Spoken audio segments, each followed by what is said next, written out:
केजरीवाल की कर्मचारी विरोधी नीति के खिलाफ ठेकेदारी हटाओ आंदोलन शुरू हो चुका है। ठेकेदारी हटाओ राष्ट्रीय संयुक्त मोर्चा के राष्ट्रीय अध्यक्ष आदरणीय इंजीनियर डीसी कपिल साहब जब ब्रीफ कर देंगे तब ये बात साफ हो जाएगी कि हमारा रास्ता क्या होगा और हमारी मंजिल क्या होगी।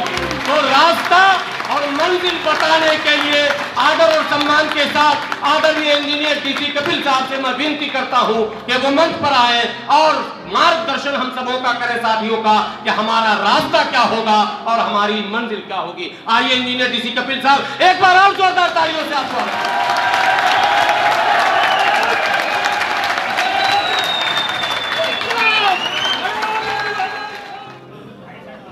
आपके पीछे पुलिस लगाई गई,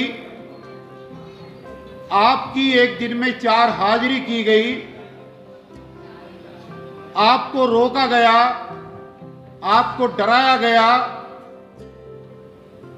मैनेजमेंट ने 8 दिन से पूरी कोशिश की कि आपको रोक लें, यहां पर आने ना दें, लेकिन आप सभी बधाई के पात्र हैं कि सारी बाधाओं को पार करते हुए आप शेर की तरह यहां पर उपस्थित हुए।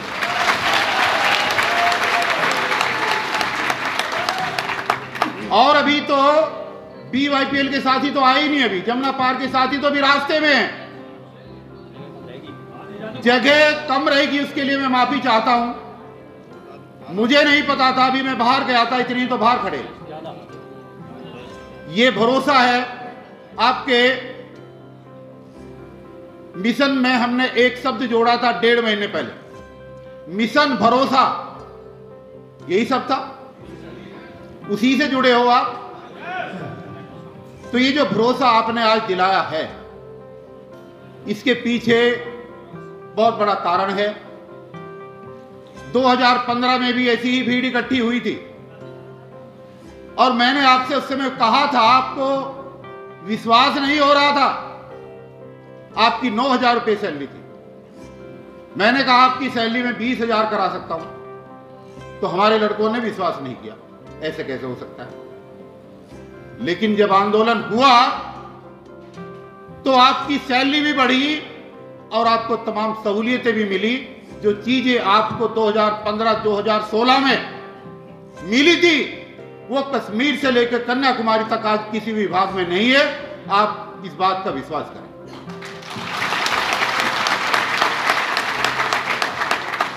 मैं माफी चाहता हूं सबसे पहले कि कुछ समय से मैं आपके बीच में नहीं था और मैं MCD के सफाई कर्मचारियों को वो सहूलियतें दिलाने के लिए लगा हुआ था कि समाज के सबसे नीचे के पायदान पर खड़ा हुआ हमारा सफाई कर्मचारी, क्यों न उसकी भी सैलरी कच्चे कर्मचारी की 40,000 करा दी जाए।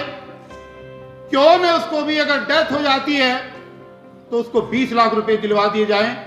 क्यों न उसको भी मेडिकल सुविधा दिलवा दी जाए। ये सारी चीजों की वजह से मैं काफी समय से आपके बीच में नहीं। आज मुद्दा यह है, मेरे सम्मानित साथी बहुत ही बड़े बड़े, आप समझ भी नहीं सकते, हमारे बीच में देखिए MCD के अंदर जितनी यूनियन हैं, पूरे 1 लाख कर्मचारी हैं। आप ये मान करके चलें कि स्टेज पर 1 लाख कर्मचारी यहां पर विराजमान हैं, क्योंकि जो 2 बड़े संगठन हैं,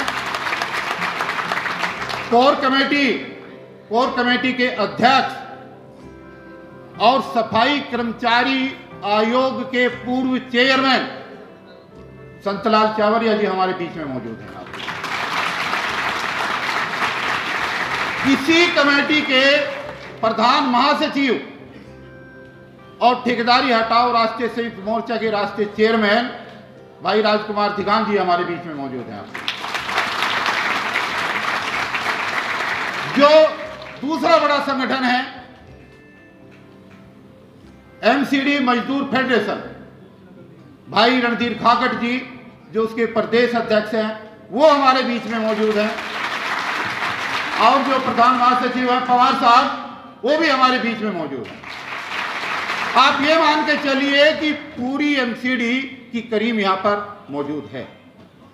और क्यों मौजूद है? ट्रांसपोर्ट विभाग से हमारे श्याम सुंदर जी यहाँ पर मौजूद हैं, दीपक बिहाल जी हैं, हमारे मानव हितकारी संगठन डॉक्टर अंबेडकर से विनोद संगत जी हैं, और तमाम मेरे साथी सुप्रीम कोर्ट के एडवोकेट भानु प्रताप सिंह, जिनकी वीडियो आप सुनते हैं जो करोड़ों में चलती है, वो भी आपके बीच में मिलेंगे।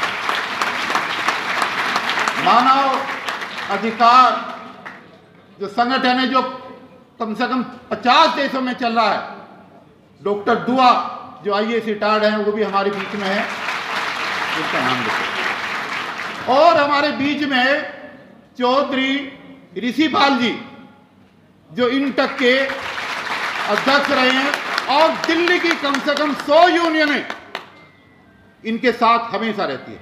लेकिन ये तो हम अपने ही संभाले जा रहे, अगर सबको बुला लेते तो बड़ा हाल गड़बड़ हो जाता। दोस्तों, इसके अलावा तमाम कई साथी मेरे मौजूद हैं, टाक साहब हमारे बीच में मौजूद हैं, और मैं आप लोगों से अपनी बात तो बाद में रखूंगा।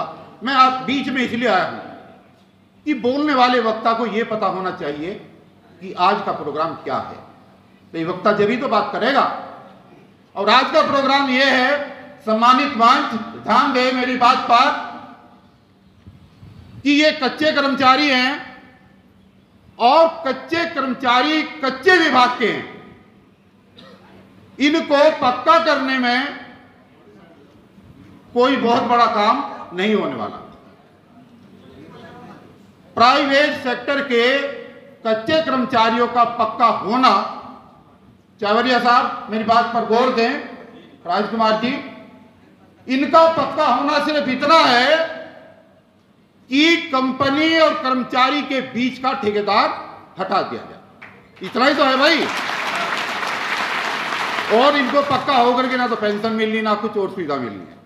और ये केजरीवाल जी ने वादा किया था ना, 2013 में किया, 2015 में किया, 2020 में किया, और हर बार बेवकूफ बनाता रहा।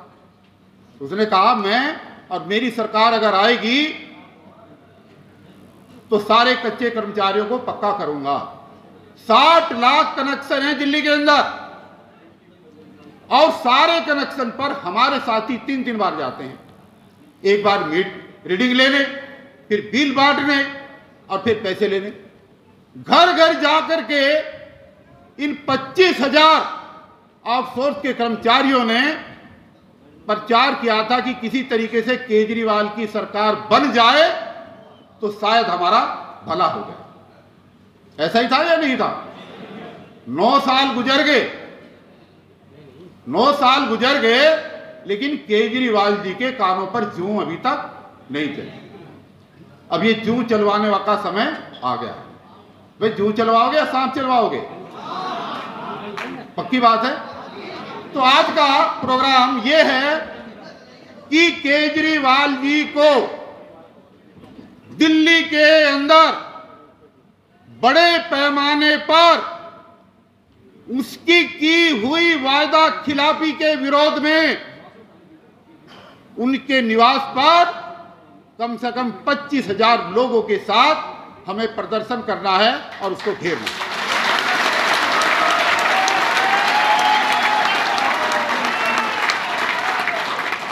और अगर तब भी सरकार की आंखें ना खुली, हो सकता सरकार ना जागे, तो फिर क्या करना है?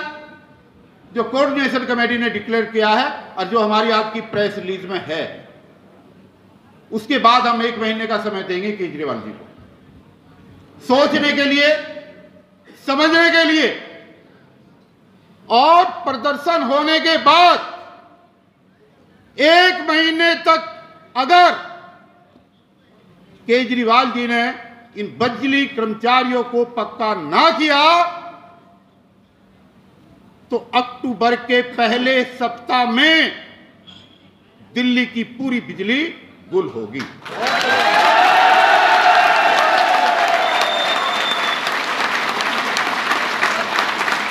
बवाना से लेकर बदरपुर, बवाना से लेकर के बदरपुर और जमुना पार से लेकर के गुड़गांव तक, छतरपुर तक एक बल्ब जलने नहीं दिया जाएगा। जब हमने पहले हड़ताल की थी, जब हमने पहले हड़ताल की थी,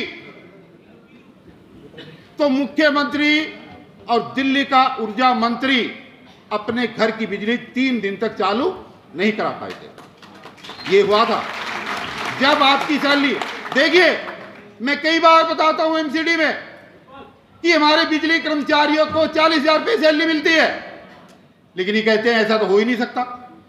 मैं कहता हूं कि कच्चे कर्मचारी की अगर डेथ हो जाती है तो हमने 17 लाख रुपए का प्रोविजन करा रखा है दिलाने का।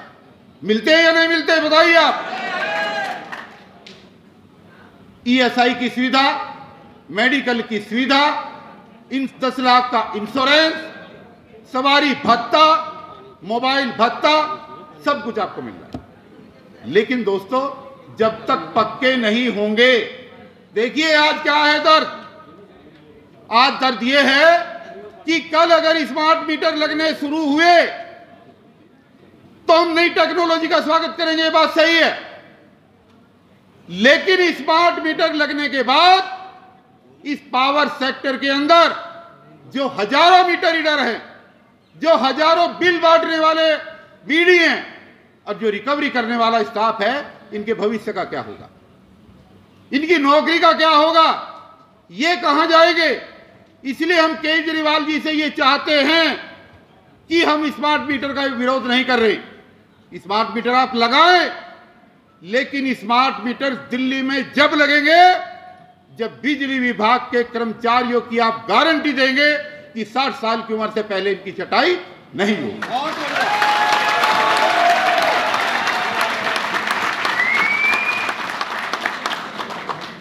आदरणीय साथियों, हम तन से मन से दिल से हम इसका सहयोग करेंगे। और मैं ये कहूंगा कि अगर ठेकेदारी पर देना है तो प्रधानमंत्री का पद भी ठेकेदारी पर दे दिया जाए। दिल्ली के मुख्यमंत्री का पद भी ठेकेदारी पर होने से इस जनता को रोशनी भी दी और सफाई व्यवस्था भी दी।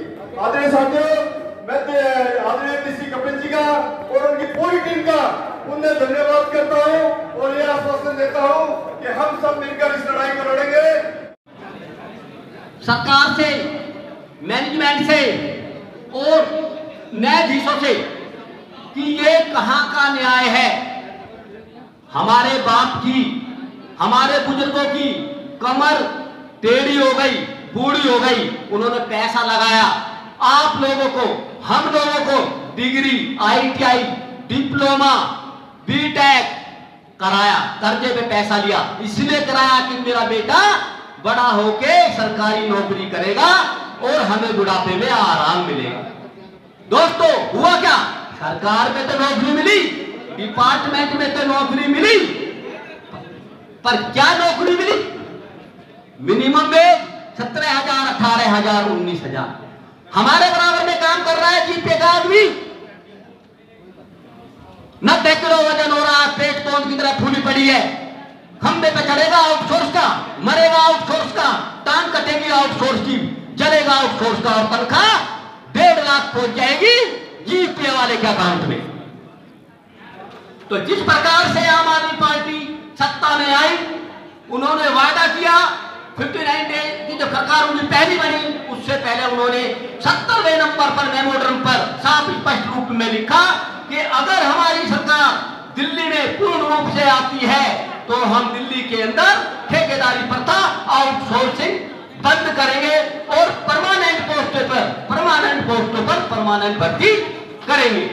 दोस्तों, ये कानून में लिखा है, लेबर लॉ में लिखा है, संविधान में लिखा है 1970 सेक्शन 10C कि जहां पर परमानेंट वर्क होता है, जहां पे 365 दिन काम, 365 दिन 24 घंटे काम होता है, वहां पे ठेकेदारी प्रथा नहीं होती है। ठेकेदार के लोगों को पक्का करना पड़ेगा, अन्यथा सुप्रीम कोर्ट के आदेश के अनुसार समान काम का समान वेतन देना पड़ेगा। लेकिन कमाल है, अंधेर गर्दी इतनी है कि एड़ी से लेकर चोटी तक कोई सुनने को तैयार नहीं है। हम चिल्ला चिल्ला के मर गए, 20-20 साल हो गए हमें, हम बूढ़े हो गए, हमारे सफेद बाल आ गए, हमारे बच्चे हमारे कान के बराबर में आ गए, और जो बूढ़ा बाप जो बूढ़ा बाप कमाने वाला था वो खटिया पे आ गया, माँ खाट पे आ गई, लेकिन इन लोगों ने भ्रष्टाचार बंद नहीं किया। कहां का न्याय है, कहां का न्याय है कि आज जो 20 साल से काम कर रहा है, 20 साल से काम कर रहा है उसको भी मिनिमम वेज, और जो आज कल ही भर्ती होता है उसको भी मिनिमम वेज। क्या आज के टाइम में 16-17 हजार रुपए में दिल्ली जैसे शहर में 2 बच्चे, 2 मियां बीवी और 2 बूढ़े माँ बाप, क्या गुजारा हो सकता है?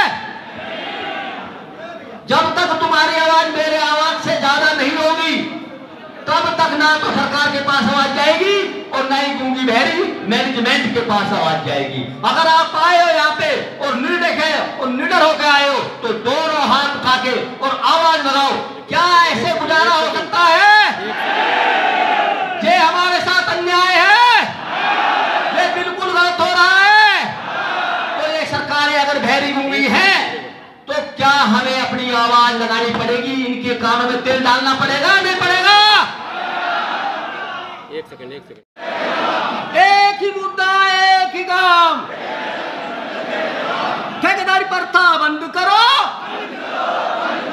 ठेकेदारी प्रथा बंद करो, समान काम का समान वेतन लागू करो, समान काम का समान वेतन लागू करो। इंकलाब जिंदाबाद, मजदूर एकता जिंदाबाद, मजदूर एकता जिंदाबाद। एक ही मुद्दा, एक ही काम, ठेकेदारी प्रथा पर एक ही मुद्दा, एक ही काम, एक ही मुद्दा, एक ही काम, ठेकेदारी प्रथा बंद करो, ठेकेदारी प्रथा बंद करो, समान काम का समान वेतन लागू करो, समान काम का समान वेतन लागू करो। धन्यवाद दोस्तों। रास्ता नहीं बचेगा, आपकी बदनामी हो गई होगी। बदनामी होने से पहले केजरीवाल जी आप अपने मैनिफेस्टो को फिर से पढ़ लीजिए अगर भूल गए हैं तो, और जो जो उसमें आपने वादा किया है उसको पूरा कीजिए, लेकिन प्राथमिकता के आधार पर इन कच्चे कर्मचारियों का, जो कि बिल्कुल ऐसे हैं जैसे लग रहा नौकरी है ही नहीं, जो आया निकाल दिया, जब आया ऑर्डर नया लागू कर दिया, किसी को टर्मिनेट कर दिया, किसी को ट्रांसफर कर दिया, मतलब लगता नहीं है कि नौकरी कर रहे हैं, गुलामी। तो इस गुलामी से मुक्ति का रास्ता यह है कि उनका पक्का का ऐलान कर दीजिए, और नहीं तो कोई ऐसी पॉलिसी तो आपको बनानी ही पड़ेगी जिससे इनका भविष्य पूरी तरह से सुरक्षित हो।